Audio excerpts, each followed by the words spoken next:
Bonjour à toutes et à tous. Bienvenue dans les rendez-vous de Stephen K, le podcast. Je m'appelle Steven Kitirat, réalisateur et journaliste autodidacte. Depuis 2016, j'ai rencontré des personnalités hors du commun et je suis ravi de vous faire partager ces échanges.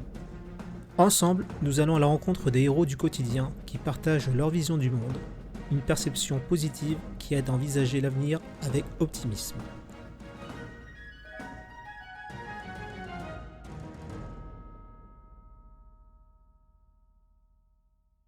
Bien, bonjour Priscilla. Bonjour, Merci d'avoir accepté ma proposition d'interview. mais de rien, c'est avec plaisir. Donc justement, est-ce que vous pouvez vous présenter pour nos internautes? Oui, bien sûr. Alors, je m'appelle Priscilla, j'ai 40 ans. Je suis une maman avec 5 enfants, donc maman au foyer. Et j'ai une passion qui est débordante, qui sont les escargots. Donc, je suis passionnée depuis que je suis toute petite en fait par les escargots. Ils m'ont toujours fascinée et j'adore ça. Qu'est-ce qui vous fascine chez les escargots et qu'est-ce que ça vous procure? Ça me détend énormément en fait. Le fait de les observer, de les regarder se déplacer. Ça a une capacité à nous captiver en fait. Et du coup, bah, ça me détend. Et quand je suis vraiment bah, trop stressée, c'est vraiment génial de les avoir sur nous, de les regarder, de les manipuler. La sensation que ça fait aussi sur la peau, ce que ça laisse, c'est vraiment super agréable. Alors, j'imagine que vous avez plusieurs variétés, mais quel type d'escargot vous élevez? Alors, j'en ai vraiment plusieurs. J'ai celui qui est plus connu sous le nom d'Agathina fulica. Maintenant, on appelle Lysachatina fulica puisque le nom a changé. Ce sont en fait, des escargots géants africains qui peuvent mesurer entre 15 et 20 centimètres de coquille. Et après, j'élève aussi des Lysachatina marginata ovum. Alors ça, c'est la deuxième plus grosse espèce au monde. Pour donner une idée un petit peu, c'est ce que les Africains, en fait, ils mangent. C'est leur mets préféré, ça remplace leur viande. D'accord. Qu'est-ce que, à travers les escargots, qu'est-ce que vous avez appris sur vous-même Euh, Qu'est-ce que j'ai appris sur moi-même? en les observant? Que ça me détendait, en fait. Enfin, j'ai fait énormément de recherches hein, sur les escargots, voir ce que ça donnait, tout ça. Et je sais qu'il y a des études qui sont faites justement pour les enfants qui ont des problèmes d'attention. Et je peux dire que bah, j'ai énormément appris sur eux, ça m'a énormément appris sur moi, sur le fait que j'arrive à me détendre en fait juste en les regardant, quoi.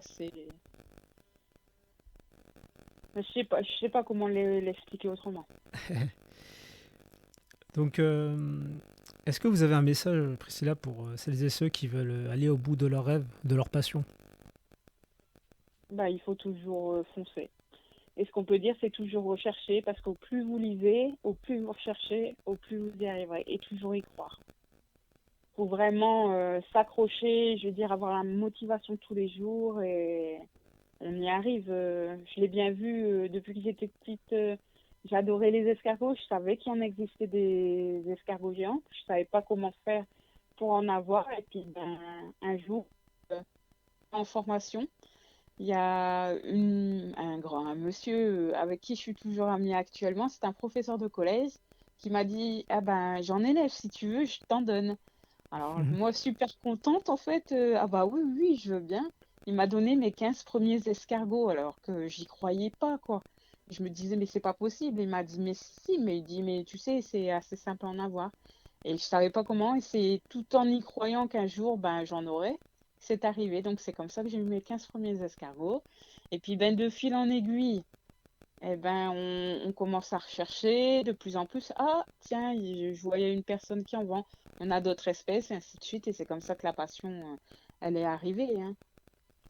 Et du coup, ça vous a permis de faire aussi des nouvelles rencontres, j'imagine. Ah, ah bah, énormément. Et puis, j'ai carrément créé mon groupe sur Facebook, Agatina Passion Co. Pour les gens, justement, qui veulent se lancer dedans avec des fichiers. Il y a vraiment tout à apprendre dedans parce que moi, quand j'ai commencé, ben, il n'y avait rien du tout, en fait. D'accord. J'ai dû tout apprendre par moi-même. Et puis bon, avec d'autres éleveurs, ben voilà, on s'est soudés. Que ça soit partout en France, hein. Il y a même des Allemands, des Anglais. Je vais jusqu'en Hongrie quelquefois. Donc franchement, c'est vraiment super intéressant et enrichissant et on partage nos expériences. Et de fil en aiguille, ben, on a construit pas mal de fichiers en fait qui peuvent aider en fait les personnes qui débutent. Faut pas hésiter d'ailleurs. D'ailleurs, pour élever des escargots, faut comment on appelle ça, déposer quelque chose pour avoir l'autorisation. Non, non, c'est pas réglementé justement. J'ai fait moi-même les démarches à la DDP et non, non, il faut rien du tout en fait. Vous avez le droit d'élever des escargots sans avoir d'AOE, sans avoir de certificat de capacité. Il y a pas de souci en fait. Ce qui pose problème, ben ça, je pense que tout le monde s'en doute, c'est la vente. Ouais. Faut Donc, pas dépasser un certain seuil parce qu'après on est considéré comme vendeur et là, par contre, il faut commencer à avoir les autorisations. d'accord. Même si on n'en vend pas. Non, si on n'en vend pas, non. C'est seulement si on en vend, en fait. Ok, d'accord. Si on dépasse, ça doit être 3 000 € par an, ben là, il faudra commencer, je veux dire, à se déclarer en tant qu'entreprise. Et là, par contre, il faut passer les formations nécessaires. D'accord. Euh, Vous m'avez parlé l'autre jour aussi de l'alimentation. Donc, vous êtes aussi dedans. Vous vous intéressez à Ouais, l'alimentation. ouais. Je suis très portée sur l'alimentation. Bah déjà, rien qu'au niveau des escargots, mais aussi pour nous. Puisque je suis très portée sur le bio. On a un jardin avec mon mari. Et en fait, je suis très portée, mais surtout sur l'alimentation cétogène. Alors j'entends des hommes, mais qu'est-ce que c'est que Ah, ça? ok, qu'est-ce que c'est? Voilà, en fait c'est riche en lipides et pauvre en glucides. En fait, on a le droit de manger tout ce qui est viande, donc sans problème, peu importe, crustacés, poissons, tout, on a le droit. On a le droit aux lipides, donc à certaines huiles, comme l'huile d'avocat, l'huile d'olive, l'huile de coco, tout ça. On a le droit aux légumes verts. On a le droit à aux chou-fleurs, à quelques autres aliments, faut faire attention. Et par contre, on doit bannir tout ce qui est pâtes, céréales, pain, pommes de terre, tout ça. Donc vraiment, les aliments très très riches et qui sont énormes. Il y a énormément de gluten aussi dedans. D'accord. Et vous vous intéressez depuis longtemps ou enfin, ou c'est venu à cause N- des escargots, tout ça? Non, non, ça par contre, c'est un peu plus récent, c'est il y a 4 5 ans. En fait, je suis comme beaucoup de personnes, j'ai des soucis de poids.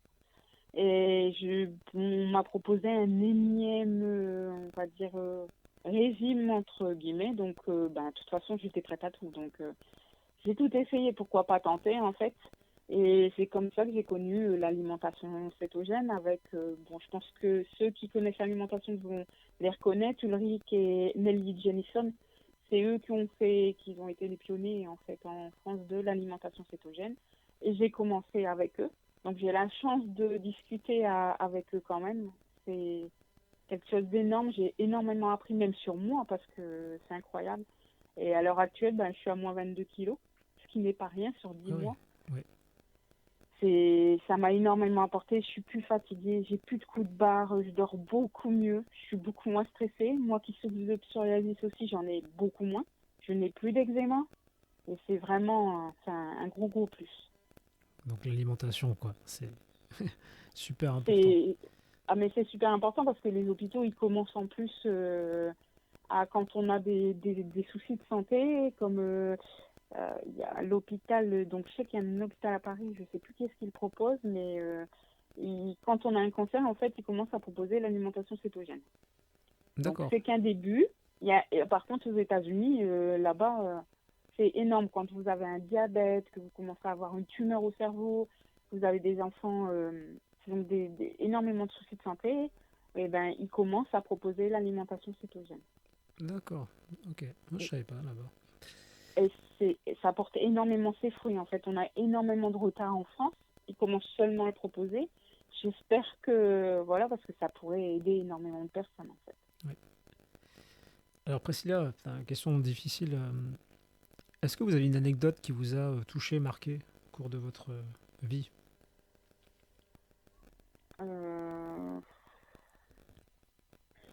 Je dirais plus l'accident que j'ai eu, en fait. quand j'étais un peu plus jeune avec mes parents. Et je pense que depuis ce temps-là, je vois un petit peu la vie autrement.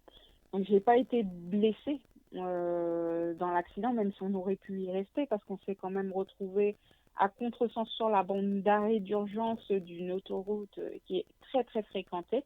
Les deux pneus arrière du Mitsubishi de mon beau-père, en fait, ils ont éclaté en même temps. Et je pense que là, ça m'a énormément secouée et j'ai vu les choses autrement à partir de ce moment-là, en fait. Donc ça va Je me suis rejoindre dit qu'il fallait profiter parce que la vie, elle était trop courte et le présent. que tout pouvait s'arrêter. Ah ouais, ouais. Et je crois que c'est la chose qui m'a énormément marquée, je pense, dans ma vie. Du coup, une question un peu plus compliquée aussi. Euh, à travers toutes ces expériences, rencontres, vous, qu'est-ce que vous avez appris sur l'être humain? Sur l'être humain, le corps, déjà, il peut être, c'est extraordinaire, on va dire. Il y a des gens qui peuvent être merveilleux aussi. On apprend énormément des uns des autres et que l'entraide, c'est vraiment, il y a vraiment des gens magnifiques, quoi. Il y en a qui sont prêts à vous consacrer des heures pour vous aider et puis il y en a d'autres malheureusement, voilà. Donc je pense qu'il faut toujours chercher les bonnes personnes et puis si on cherche, on trouve. Alors pour finir, est-ce que vous voulez remercier des personnes qui ont fait de vous ce que vous êtes? Ma maman, et je pense que c'est la première personne à remercier parce qu'on est très fusionnels en plus. Et puis mon mari qui m'a énormément aussi appris sur moi aussi parce que je pense que s'il n'était pas rentré dans ma vie là, il y a 8 ans maintenant, je pense que je serais pas là où je suis. Et après, les autres personnes, ceux qui m'ont fait découvrir l'alimentation cétogène parce que ça a vraiment changé ma vie. Bah, super Priscilla, bah, écoutez, merci beaucoup pour le temps et le partage et puis continuez à partager votre passion quoi, des escargots. C'est vrai que Mhm. on en parle beaucoup moins que des joueurs de foot, mais c'est important des escargots aussi. Je pense que c'est important, mais après, tout le monde ne voit pas comme ça. Mais je pense qu'il faut, s'il y a des gens qui s'intéressent, qui n'hésitent pas, quoi, ils peuvent même me contacter sans souci.